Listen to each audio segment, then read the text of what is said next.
Hey, it's Shen, Global Head of Product at HTC at Mobile World Congress 2025 on MediaTek's booth. Here to talk about our recent collaborations on 6G hybrid computing technologies. Connectivity is all around us here at Mobile World Congress. And our private 5G division, REIGNS, has always been at the forefront in developing new networking technologies. So here, we're showcasing a collaboration between MediaTek, Intel, and REIGNS to showcase how 6G will accelerate and optimize future computing capabilities.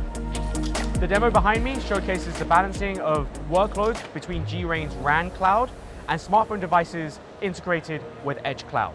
The technology aims to optimize resource allocation and enhance computational efficiency. The smartphone will handle light computing and move high-load computing to edge cloud. And with dynamic scheduling of computing resources across connected devices, this allows optimization of AI use cases and agentic AI use cases through the network via low latency and high network optimization. Our work with MediaTek highlights the development of a more secure, efficient, and intelligent application environment for the 6G era. It lays a strong foundation for the future of smart computing applications. We're so excited about the new developments to come. Stay tuned for upcoming network innovations from REIGNS.